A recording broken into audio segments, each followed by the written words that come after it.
Welcome, dear student friends. I, Professor G.S. Mahalle, welcome you all in this video lecture. Dear students, in last lecture we have started strain measurement. Just a minute. Let me match. Okay. In last lecture, before two lecture we have started strain measurement, and in today's lecture we will be discussing ballast resistance. Okay. But before that, let's revise what we have discussed up to now. We have discussed strain measurement, its significance. We have discussed it in very well manner with suitable examples and proper illustration. Okay. Then we have discussed the characteristics of strain gauges. Okay, we have discussed it in very in detailed manner. Strain measurement techniques we have discussed, and basically we have come to the resistance type of strain gauge. And in resistance we were discussing bonded, metallic, and this single grid and multiple grid. Okay. After that we have discussed or derived relation for the strain measurement, that is the EF आपण काढला. EF म्हणजे काय, आपण gauge factor म्हणतो त्याला. आपण gauge फॅक्टरचं relation कसं काढलं आपण, बाय युजिंग पॉयसन्स रेशो आणि रेजिस्टन्सच्या फॉर्म्युल्यावरून. आणि सरळ आपण हे डेरिव्हेशन बघितलं आहे. हे आपण लॉग घेतलं, डेरिव्हेटिव्ह घेतला. आठवते तुम्हाला? सिंपल डेरिव्हेशन आहे, that we have discuss in last lecture. आणि हा EFचं असं एक रिलेशन आपण काढून ठेवलं होतं. आणि F is equals to 1+2 mu असं आपण त्याला म्हटलेलं आहे. Gauge factor is equals to, gauge फॅक्टरचं आपण डेफिनेशन दिली होती based on its formula. Okay. आणि we have discuss two problems, problem number 1 and 2 based on this formula, and the problems are very simple, but these problems are asked for 7 marks in the several examinations. Several means university examinations number of times. Okay. So the derivation is important for the theory point of view, as well as these problems are important, as well as the derivation is also important to solve these problems, and these problems have been asked for many examinations. Okay. So that was what we have done in last week. In today's lecture we will be discussing ballast gauge. Okay. So without wasting time, we will start ballast circuit. Ballast circuit is the circuit in which the strain gauge is being used.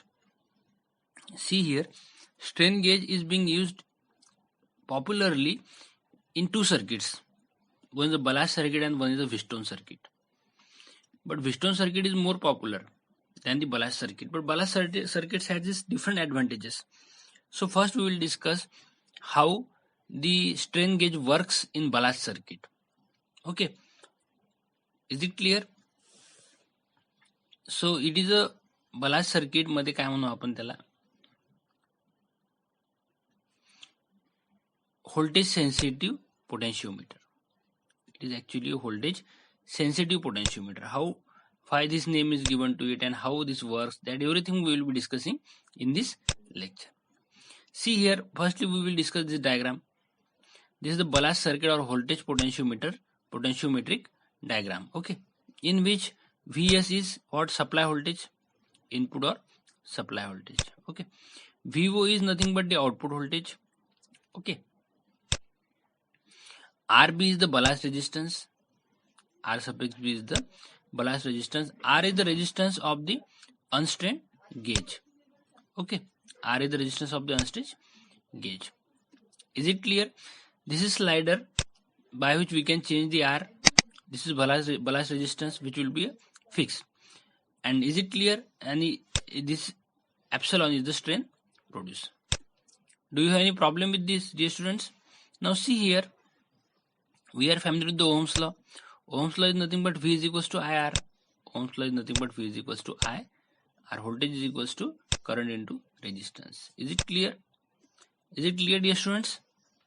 So what the supply voltage is Vs, current flowing through circuit is I, and what is the resistance R, that which we have fixed by using slider, and Rb.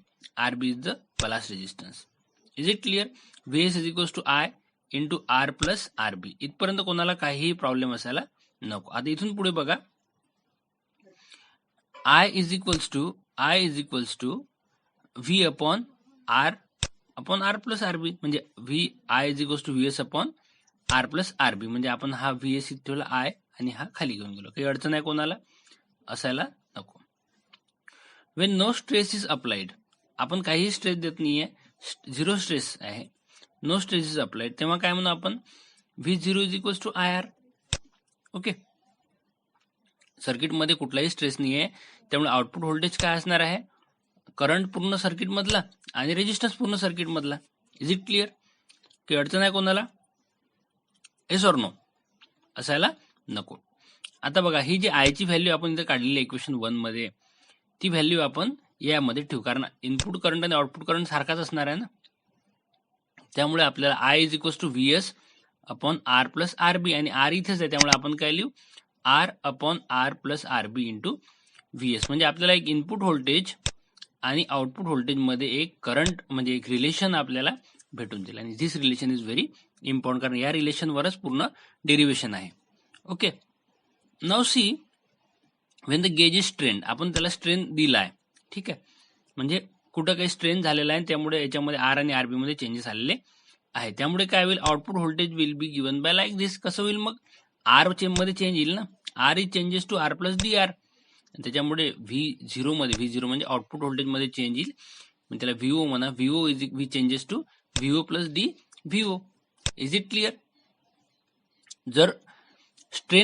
जर गेजला आपण strain दिलं म्हणजे काय दिलं? त्याच्यामध्ये काही changes आले रेजिस्टन्स मध्ये, तर त्यामुळे काय होईल? आउटपुट व्होल्टेज मध्ये पण चेंजेस येतील.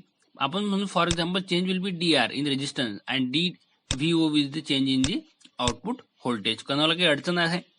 असायला नको, कारण एकदम सिंपल आहे. मग आपण इथे तसं करून दाखवू, लिहून दाखवू. म्हणजे काय? व्हीओ जो आहे तो आपण इक्वेशन 2 मध्ये काय करू? आपण इक्वेशन 2 जे होतं हे इक्वेशन 2, याच्यामध्ये काय चेंजेस झाले? V O plus D V O is equals to R plus D R, खाली पण काय येईल? आर प्लस डी आर, आणि इथं काय येईल? R B into V S into V S. आपला ऑब्जेक्टिव्ह काय डी स्टुडंट? आपला ऑब्जेक्टिव्ह डी व्हीओ काढणंच ऑब्जेक्टिव्ह आपलं, कारण आपल्याला स्ट्रेन चेंज काढायचं आहे ना, बरोबर आहे ना? लक्ष द्या इथे D V O is equals to R. आता डी व्हीओ आपण इकडे ठेवू आणि व्हीओ नी काय करू? इकडे मायनस करून टाकू. काही अडचण जाईल का कोणाला असं केलं आपण? तर जायला तर नको. ओके, कारण D V O is equals to काय म्हणू आपण? D V O is equals to R plus D R आणि R plus D R plus R B. Okay, into V S आणि मायनस व्हीओ. तर व्हीओ काय येईल इथे? V O will be R upon R plus R B into V S. R upon R plus R B into V S. हे समजताय का तुम्हाला? Yes or no? कारण व्हीओच्या ऐवजी काय लिहिलं आपण? व्हीओच्या ऐवजी इक्वेशन 2 लिहिलं आहे ना परत इथे, हे इक्वेशन 2 परत इथे लिहिलं आहे. ठीक आहे, इथपर्यंत काही अडचण असायला नको. मग आपण काय करू? इथे व्ही एस सारखा आहे, तर ह्या ब्रॅकेटचं मल्टिप्लिकेशन करून टाकू सरळ, म्हणजे वर सबस्ट्रॅक्शन होईल. कसं होईल बघा? आता इथं थोडंसं अग्निपरीक्षा आहे, तुमच्यासाठी नाही आहे, माझ्यासाठीच आहे, तुम्हाला समजून सांगण्याची. बघा आर प्लस डी आर ही एक ब्रॅकेट आहे, याला क्रॉस मल्टिप्लाय करा. कशाने क्रॉस मल्टिप्लाय करा? याने. R plus D R into R plus R B, हे झालं क्रॉस मल्टिप्लिकेशन. हे क्रॉस मल्टिप्लिकेशन आहे, समजताय तुम्हाला? आणि हे दुसरं क्रॉस मल्टिप्लिकेशन कोणतं? हे बघा, हे दुसरं क्रॉस मल्टिप्लिकेशन. याच्यामध्ये काय आहे? दुसऱ्या क्रॉस मल्टिप्लिकेशन मध्ये काय आहे? R plus D R plus R into R.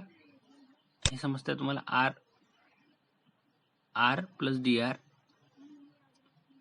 Plus R B into R, हे दुसरं क्रॉस मल्टिप्लिकेशन.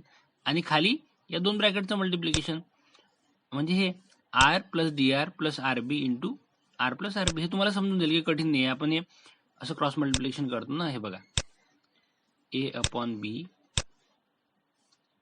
ठीक आहे, ही एक ब्रॅकेट आहे, आणि मायनस समजा सी अपॉन डी ही ब्रॅकेट आहे. तर आपण काय करू? इथे कसं लिहू याला? बघा, असं लिहिणार आहे ना आपण, A into D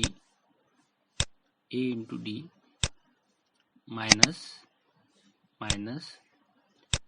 B into C upon B D.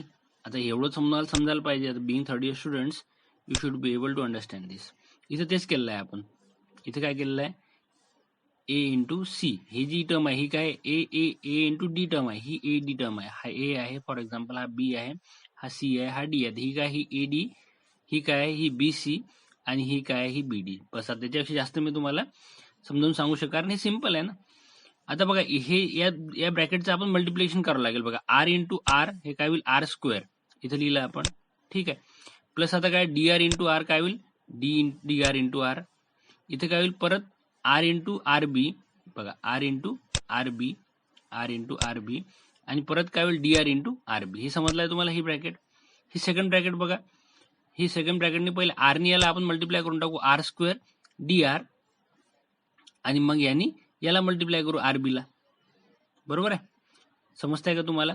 त्याचं एक्सपान्शन बघा, एक्सपान्शन इथं खाली आपण लिहिलं आहे, एकदा तुम्ही बघून घ्या एक्सपान्शन, तुम्हाला काही अडचण जाणार नाही. आता याच्यामध्ये काय होईल तर मायनस साईन आहे, त्यामुळे काही टर्म्स कॅन्सल. आर स्क्वेअर आहे, हा मायनस आर स्क्वेअर हा कॅन्सल होऊन जाईल. बघा डी आर इंटू आर आहे, इथं डी आर इंटू आर आहे, ही टर्म कॅन्सल होऊन जाईल.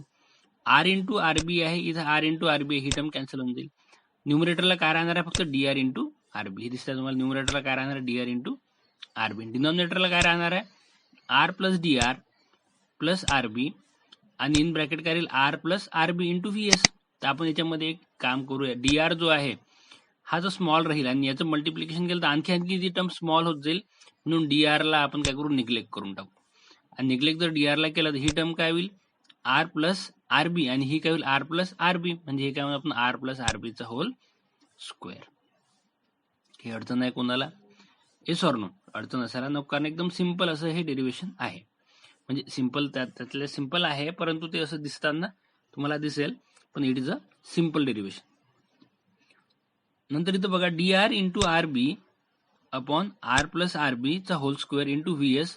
आता आपण ही जी टर्म आहे आर अपॉन आर हे आपण लिहिली, कुठल्याही टर्म मध्ये आपण A upon A, B upon B ही टर्म जर लिहिली तर काही कोणाला अडचण जाईल का, जायला नको, कारण हे तर कॅन्सल होऊन वनच होणार आहे, आणि शेवटी याचा कोणाला त्रास नसतो.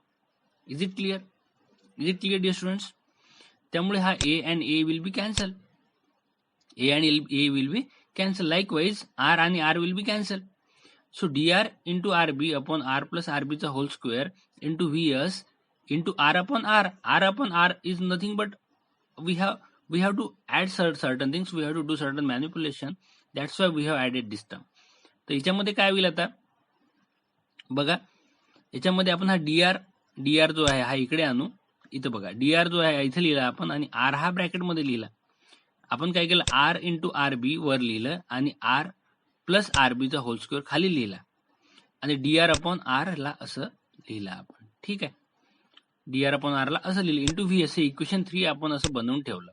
ठीक आहे, आता मॅक्सिमम सेन्सिटिव्हिटी केव्हा होईल, म्हणजे या सर्किटची मॅक्सिमम सेन्सिटिव्हिटी केव्हा म्हणू आपण, केव्हा होईल मॅक्सिमम सेन्सिटिव्हिटी, हा आर एम किती होईल, जेव्हा मॅक्सिमम सेन्सिटिव्हिटी केव्हा होईल, जेव्हा हा जो आर असेल हा आर बी एवढा असेल तेव्हा. समजतंय का तुम्हाला, मॅक्सिमम सेन्सिटिव्हिटी केव्हा असेल, जेव्हा आर हा किती असेल, आर बी एवढा असेल तेव्हा.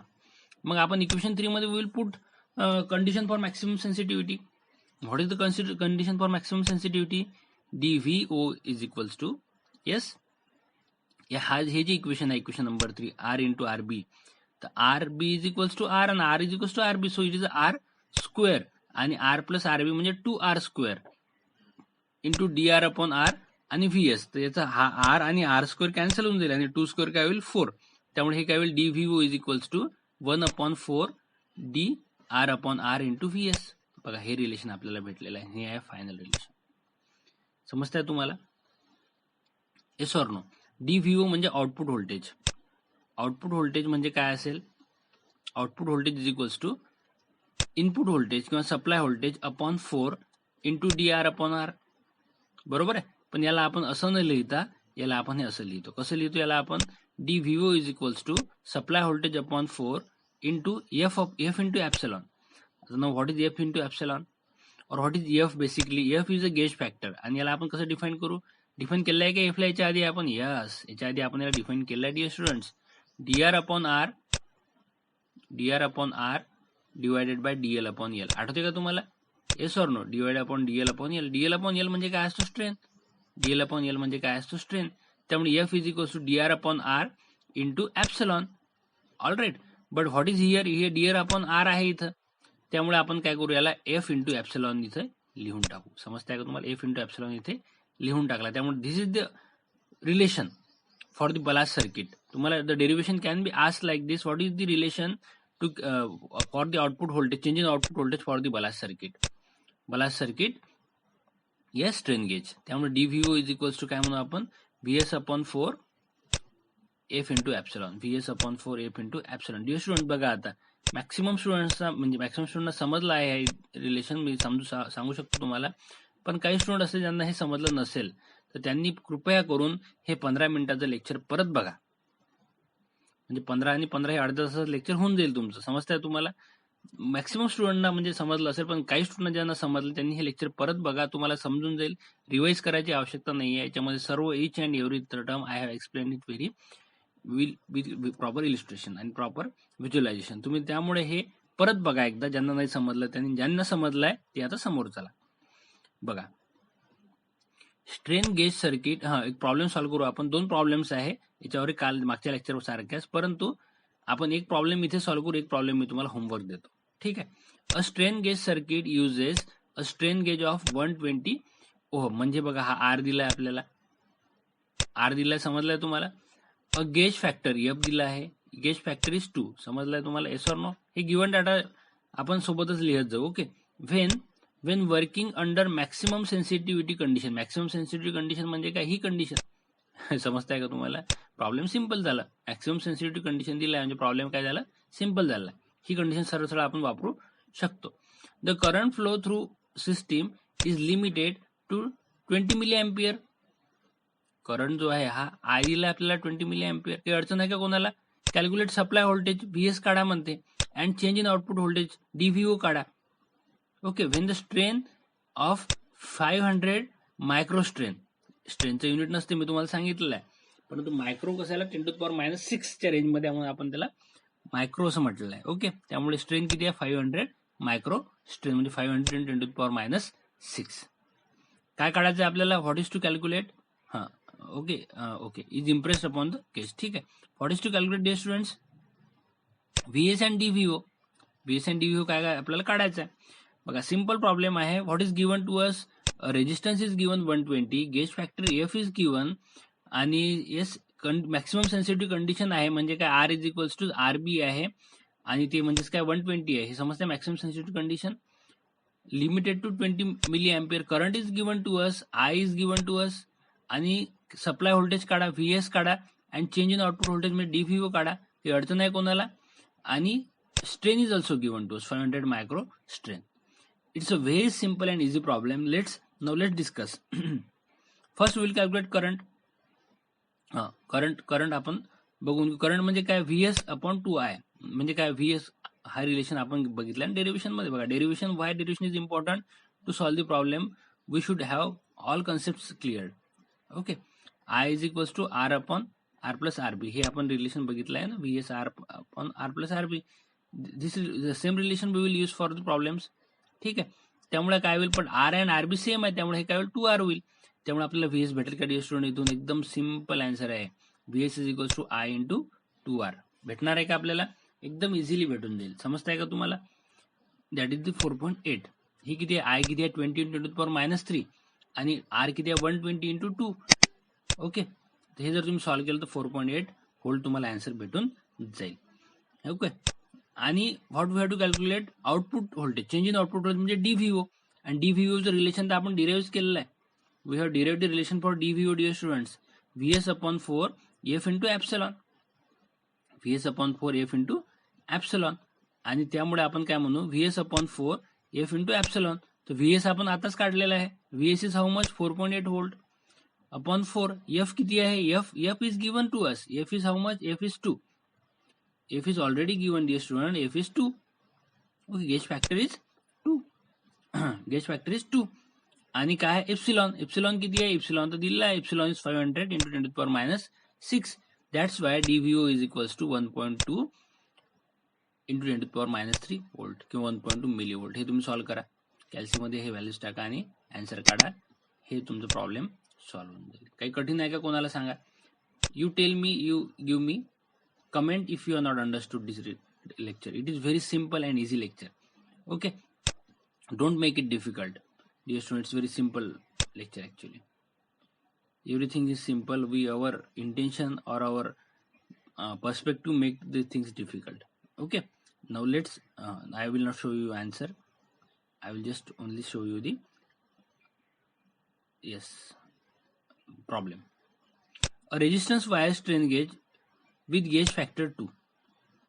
Okay, gauge factor दिला है आपल्याला, F दिला है, is bonded to a steel structure member subjected to a stress दिला आहे बघा आपल्याला 1000 mega newton per metre square, म्हणजे 1000 into 10 to the power 10 to the power 6 newton per metre square.